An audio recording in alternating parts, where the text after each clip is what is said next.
Why does the black man serve the white man?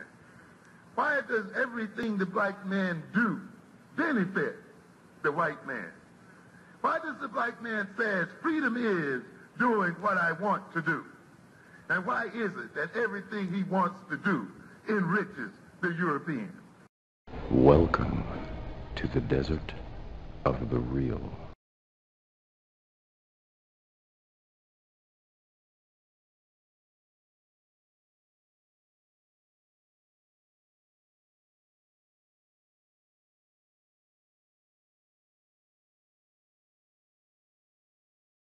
Number 5 is do not request money from Black African people into the formation of an economic fund with transparency, accountability, and liability.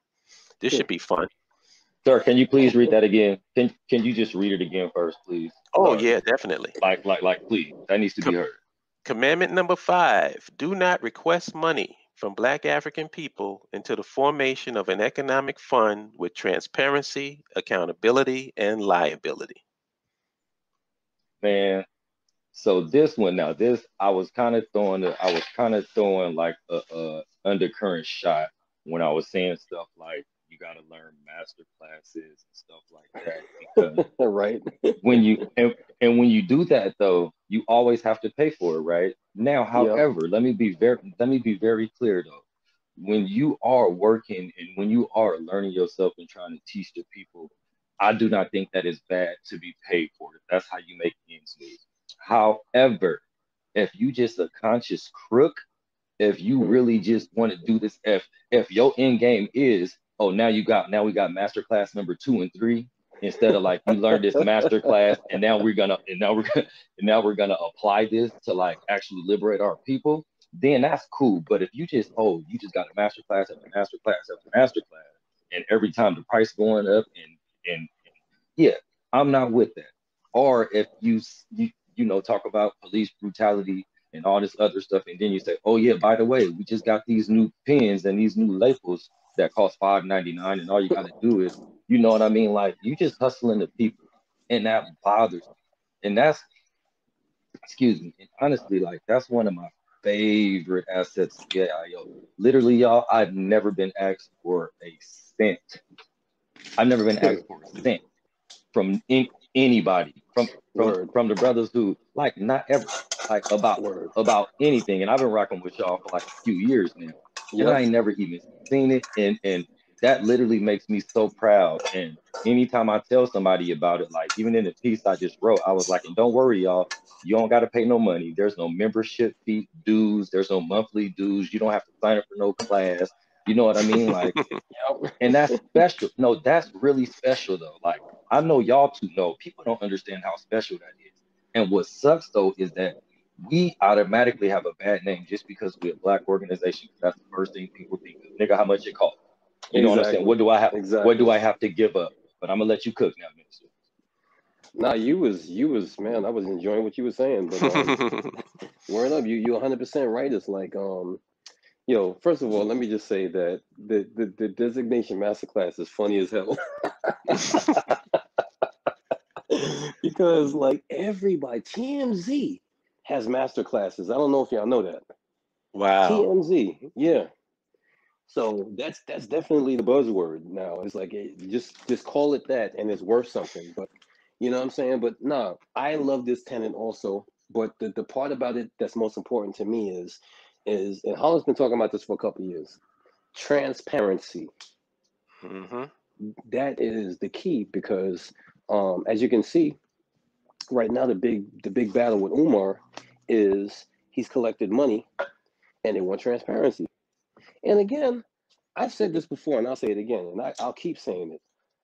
I honest to goodness don't think Umar spent 1 red cent of that money. I just don't think he's that crazy.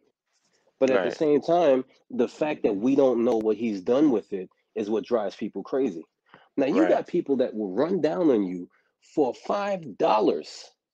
$5 somebody will kill you. And here's a dude that has collected hundreds of thousands of dollars, and I'm pretty sure he didn't spend it again. But the fact that he has not told people what he's done with it drives them crazy. I've had people argue with me over $10. I've had people like not be my friend anymore over $20.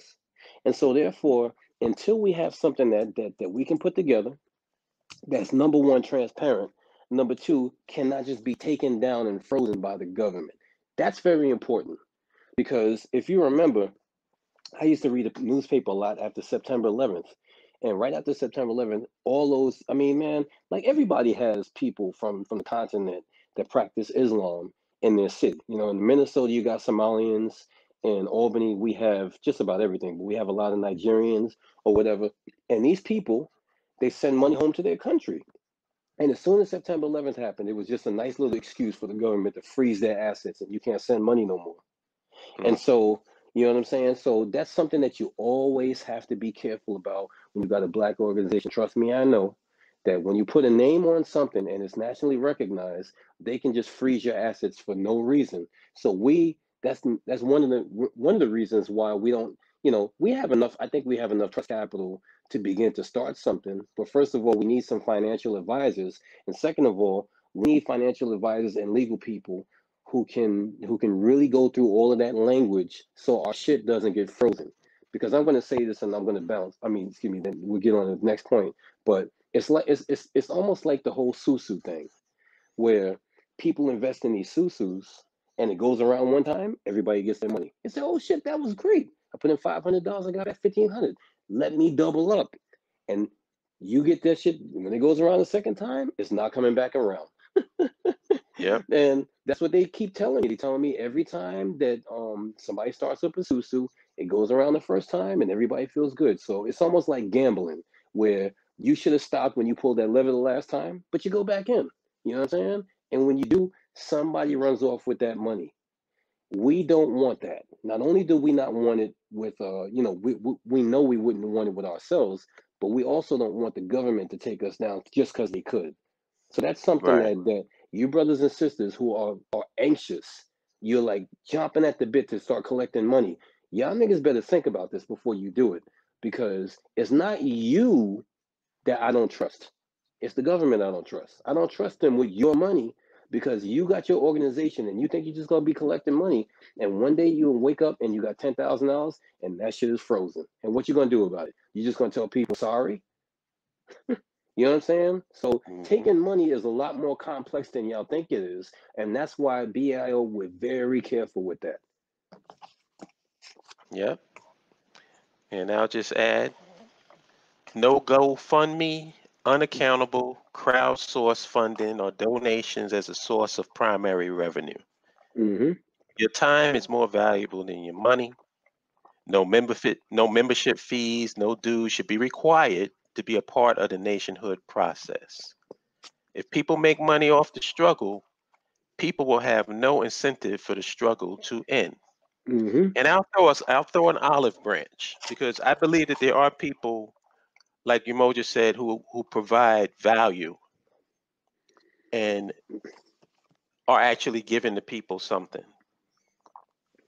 But my caveat is, if you want our support in terms of the money that you make, like let's say you sustain yourself through this stuff, then your primary message should be land, infrastructure, nationhood. Right. If your Right. primary message is not land, infrastructure, nationhood, then what you're basically doing is making money off the struggle, because you're not giving people a solution. But let me add this to you though, bro. From my experience. So I remember years ago I had a dude in my temple, he was a pastry chef. And this what happens a lot of time. Black people are so funny but so predictable. Now, me and you, Holip, we're in our 50s, so we came up in the crack era. Umoja did. How old are you, big brother? I'm 38, sir. I Okay, just so turned 38. Yeah, so you definitely grew up in the crack era too. Okay, Yes, good. sir. So you know full well, Black people is funny, man, when it comes to any amount of money, because that crack era told us that Black people turn on your ass in a dime. So I had a dude, he was a pastry chef in the temple, and he was selling pastries and stuff like that. Oh, I'm gonna build Muhammad's temple by selling pastries. And what ended up happening is I took to the rostrum and I said, hey, everybody support brother. He's making the pastries and it's going to help the temple. As soon as he saw that money coming in, all of a sudden, well, what part of this do I get? I'm like, hold up. like, hold up. I thought you said you was making pastries for the temple. Yeah, but you know, like, I'm just saying, like, my work ain't free. Okay. You know what I'm saying? So it's like people come and they have well intentions, but money triggers people, bro. It really does. It really triggers people. And this is why we encourage BAIO members to become successful in your own personal life outside of the BAIO. And the reason being is that we don't want you to come in here dependent on the BAIO for your success. That's a dream that was sold to many people during the Black Power era. And when it wasn't delivered, many people caught feelings. We don't want to repeat that process. So I know damn well how y'all think. You're going to put up a GoFundMe, you'll take some of it. You know what I'm saying? You're going to put up a donation site, you'll take some of it. And we don't want to have to hurt nobody. So to alleviate us finding you in your city and doing something to you, the best thing to do is just take that whole option out. You cannot raise money like that. That way, we never have no hard feelings like that. Because money costs hard feelings. Money in organizations is like sex between good friends. It changes everything. Yo, that was classic.